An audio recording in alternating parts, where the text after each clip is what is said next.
दा गोदानै बिटिसिनि मुरब्बी हिसाबै हाग्रामा महिलारि बिथाङा सरकाराव फैबाय 2003नि बिएलटि आसाम सरकार भारत सरकाराव जि लिरनाय दङमोन कार्बि आंलंनि एसटि हिलनि इस्यु 2020आव बेखौ लिरफिननाय स्पर्ट्स इउनिभार्सिटि जानांगौ एनआईटि जानांगौ नेरिम्स जानांगौ गोबां खोथा बेयाव लिरनाय दङमोन बेखौ मावनोबा जोंनो थाखा फैसा पुजिनांगोन। गिबियावनो आं बिथांमोनखौ साबायखर बावनांगोन जाय बिथांमोना केस उइथड्र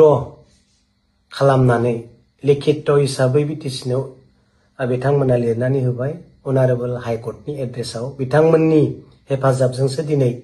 गोबां कन्ट्रेक्टरफोरा बिल मोननो हाबाय बेनिखायनो आं बिथांमोनखौसो आगोल आं साबायखर बावनांगोन आरो जायफोर केस उइथड्र खालामग्रा बिथां कन्ट्रेक्टरफोर बिथांमोना नैबे लिस्टआव हयथ' सोसन जायाखै गोबाङा 50%आ सोसन जाबाय आरो बिथांमोना मोननो थांसिगोन आरो जायफोर सोसन जायाखै बिथांमोना सप्तासेनि उनाव बिथांमोननि लिस्टआ दैखोजागोन गोदानै जायफोरा लिस्ट होदों बिथांमोना जानुवारियावसो मोनगोन कम्पिउटाराव पुटआप जाखानाय सेटआप जाखानाय एमाउन्टजों बिथांमोनासो नैबे एक सप्ताहनि उनाव मोननो हागोन बेनिखायनो आं खावलायदों जायफोर केस होग्रा उथायनानै लाबाय अनारेबल हाइकर्टसिम बिथांमोनखौ आं खावलायदों एक सप्ताह नोंथांमोना नेनानै थाथ'दो एसेब्लाबो नोंथांमोना बिलखौ मोननो हागोन आं खोथा होदों आरो जोंहा हाग्रामा साराबो बेखौनो बुंदों जे जिफोर केस गोनां बिथांमोनखौ बे पेजआव 50% बा 70% होनो हानायनि बेबस्था खालामना होदों आरो प्राय मोनबायानो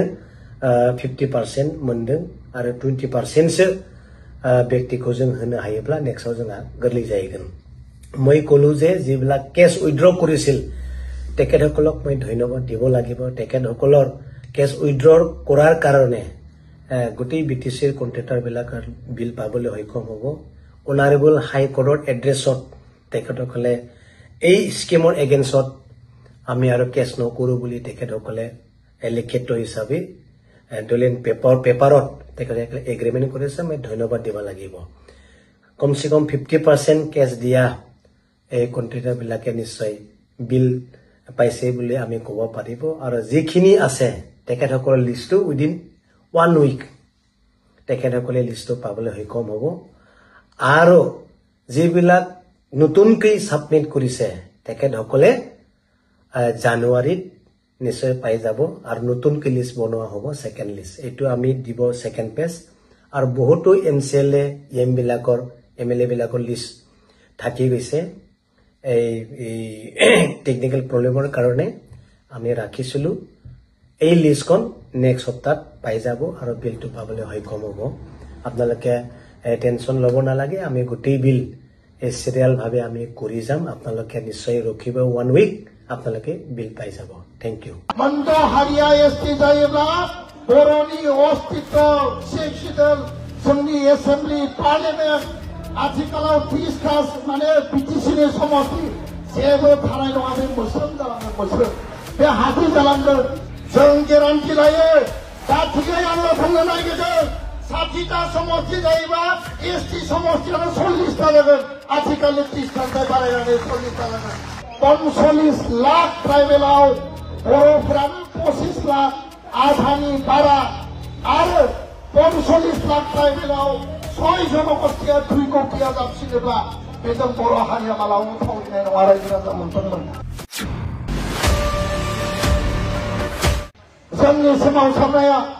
जोंनि सोमावसारनाया रावनिबो हेंथा नङा रावनिबो अयनाय नङा सोरबाया गोरोन्थि बुजिनो हानाय 5 बोसोराव प्रमद बर'आ बिटिसि बिटिआरआव सरकार सालायदोंमोन बिथाङा सुक्ति मावफुंनायनि थाखाय जथेस्थ नाजादों दा गोदानै बिटिसिनि मुरब्बी हिसाबै हाग्रामा महिलारि बिथाङा सरकाराव फैबाय 2003नि बिएलटि आसाम सरकार भारत सरकाराव जि लिरनाय दङमोन कार्बि आंलंनि एसटि हिलनि इस्यु 2020आव बेखौ लिरफिननाय जादों 95 डिस्पुटेड भिलेज खोलानि गामि सोनांगौ बेखौ 2020नि एकर्डआव सोनाय जादों लेन्ड राइटनि खोथाखौ 2020नि एकर्डआव सोनाय जादों 2003 आरो 2020नि गेजेराव कुनु बे एकर्डआव कन्ट्राडिक्सन आरो पार्थक्य गैया सोरबाया मायबा कन्ट्राडिक्सन दङ कनफ्लिक्ट दङ पार्थक्य दङ होननानै सानदोंबा जों रायलायनो थाखाय राजि जों रावनिबो संबिधाननि बाथ्रा जोंनि अधिकारखौ लानानै जों मालाबाबो हेंथा मावनायाव गैया रावबो जोंखौ भुल दाबुजि रावबो जोंखौ राजनीतिक कालार होनायनि बाथ्रा गैया बयबो एबसुनि मन्चआव सावरायनो हायो रायलायनो हायो आन्दलनाव बाहागो लानो हायो खोथाया जाहैबाय मानगोनां बिग्रायारि मावथि लोगो नोंथांमोन दैदेनगिरि नोंथांमोन जे फैबाय थानाय समाव हाग्रामा महिलारि बिथाङाबो 2003नि एकर्डआव जिखौ मोनाखैमोन भारत सरकारनिफ्राय डाइरेक्ट फाइनान्स नांगौ आसाम सरकाराथ' फैसा होगोन बेयाव जोंहा आपत्ति गैया किन्तु भारत सरकारनिफ्राय जोंनो फैसा नांगौ आर्टिकल 280 आर्टिकल 275 कारण रायजोनो होनाय प्रतिश्रुतिखौ फैसा थाखा गैयाबा पुँजी गैयाबा जेबो मावनो हानाय नङा सेन्ट्रेल इउनिभार्सिटि जानांगौ स्पर्ट्स इउनिभार्सिटि जानांगौ एनआईटी जानांगौ नेरिम्स जानांगौ गोबां खोथा बेयाव लिरनाय दंमोन बेखौ मावनोबा जोंनो थाखा फैसा पुँजी नांगोन आरो बिनि गेजेरजों बिटिआरआव बिटिसिआव 40टानिफ्राय 60टा समष्टि जागोन सोरबा बुंनो नागिरो जे 60टा समष्टि जाबा 10% रिजार्भेसन जागोन जों गेरान्टि लायो दा थिगै आङो बुंनो नागिरदों 60टा समष्टि जायोबा एसटी समष्टियानो 40टा जागोन आथिखालनि 30टानिफ्राय बारायनानै 40टा जागोन बेयाव रावबो सोरबा टेका बेका बुंनाय बाथ्रा गैया सुक्तिखौ जों खालामदों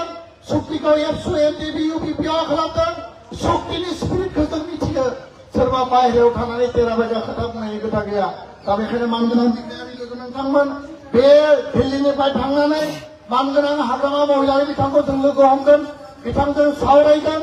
आरो बर' सुक्तिखौ मावफुंनायनि थाखाय बिथांनियाव जि मदद बिथांनि जि हेफाजाब जोङो बिनांगौ जों बिथांजों सावरायनानै जों बिगोन आरो फैबाय थानाय विंटार सेसनाव भारत सरकारा जुदि जोंनि बे बिलखौ पास खालायाबा डिसेम्बर दानाव क'क्राझाराव 2 लाख मानसिनि गेदारिंजों जोङो मास गेदारिं हाबाफारि लानो थाखाय दिनैनि बे जन्तर मन्तरनिफ्राय जोङो आवाज होयो आरो जों घोषणा खालामो आं बेखायनो गोलाव बाथ्रा बुङाबासिनो जोंनि समाबो जोबफैबाय आरो बेखायनो धर्नानि जोबथा हाबाफारियाव आं गासैखौबो साबायखर आरो धन्यबाद होदों बिग्रायारि नोंथांमोन बिग्रायारि गोसोखौ जों मालाबाबो फोजोबनानै लानो नाङा मोनद' हारिया एसटि जायोब्ला बर'नि अस्तित्व सिक्स सिडुल जोंनि एसेम्बलि पार्लियामेन्ट आथिखालाव 30टा माने बिटिसिनि समष्टि जेबो थानाय नङा बे मोस्रोम जालांगोन मोस्रोम बे हाद्रि जालांगोन सोरबाया साननो जानांगौ राजनीतिक स्वार्थनि थाखाय खोथाखौ बुंबाय थागोन सोरबा राजनीतिक स्वार्थ दङ नोंथांमोना बुंबाय था जोंहा बादा गैया किन्तु जोङो बे खोथाखौ स्पष्ट बुङो बर' हारिया जि अस्तित्वनि थामोन्थानि जि बड'फानि आदर्शजों जि आलादा रायजोनि आन्दलन खालामदोंमोन आलादा रायजोनि आन्दलनाव बिएससि बिटिसि बिटिआर मोनबाय आरो दिनै बे समाव जोंनि मोनखानाय अधिकार जोंनि हा हु जोंनि ट्राइबेल बेलेन्स जोंनि सिक्स सिडुल जोंनि एसेम्बलि पार्लियामेन्ट पलिटिकेल रिजार्भेसन बिटिसिनि पलिटिकेल रिजार्भेसन बर' कसारि काउन्सिलनि अस्तित्व कार्बि आंलंनि बर'फोरनि अस्तित्व बेखौ जों मालाबाबो खोमाना लानो नागिराखै 45 लाख ट्राइबेलाव बर'फोरानो 25 लाख आधानि बारा आरो 45 लाख ट्राइबेलाव 6 जनगोष्ठीया 2 कौटिया जाबसिनोब्ला बेजों बर' हारिया मालाबाबो थावरिनाय नङा रायजो राजा मोनथांमोन जों रावबो 6 जनगोष्ठीनि बिरोधि नङा 6 जनगोष्ठीनि जों हिंसा खालामग्रा नङा बिथांमोना मा अधिकार लायो मा मोनो मा होयो होथों किन्तु जोंनि अधिकारखौ धंस खालामनायनि थाखाय नङा दा बेखायनो मानगोनां दैदेनगिरि बिग्रायारि मावथि लोगो नोंथांमोन 25 नभेम्बराव आरो बे बिला फैगोन बे बिला फैबा बिनि उनाव मा जागोन बेबो नायनो गोनां आरो बेखायनो जों धैर्ययै सैथ्ययै गणतान्त्रिक आन्दलन सोमावसारनायनि जि स्पिरिट बड'फाया जि होलांदों महात्मा गान्धीया जि होलांदों महात्मा गान्धीनि देशआव बड'फानि देशआव दुलाराय बर' फरायसा आफादा जोंनि गणतान्त्रिक आवाजखौ जों लाखिगोन बे आवाजा रावनिबो हेंथा नङा बे आवाजा सोरबा बिटिसि सरकारनिबो नङा बे आवाजा सोरनिबा हेंथाय नङा दायित्वआ जाबाय भारत सरकार आसाम सरकारनि आरो दायित्व मथे खामानि मावनांगौ आं बेखिनि खोथाखौ स्पष्टयै बुंबाय नोंथांमोना बयबो मोजाङै थांफिनगोन आरो गावबा गाव जायगायाव थांनानै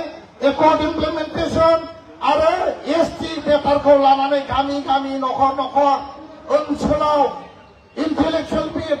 एवारनेस मिटिं गामि गामि नोंथांमोना हाबाफारि लागोन आं बेखौ मिजिंथिबाय आरो बिनि गेजेरजों फैबाय थानाय समाव बर' हारिनि अस्तित्व थामोनथा रैखाथिनि थाखाय हाबा मावलांगोन थांनाय समाव बड'लेण्ड महोत्सव खुंबाय विश्व दरबाराव बड'फानि आदर्शजों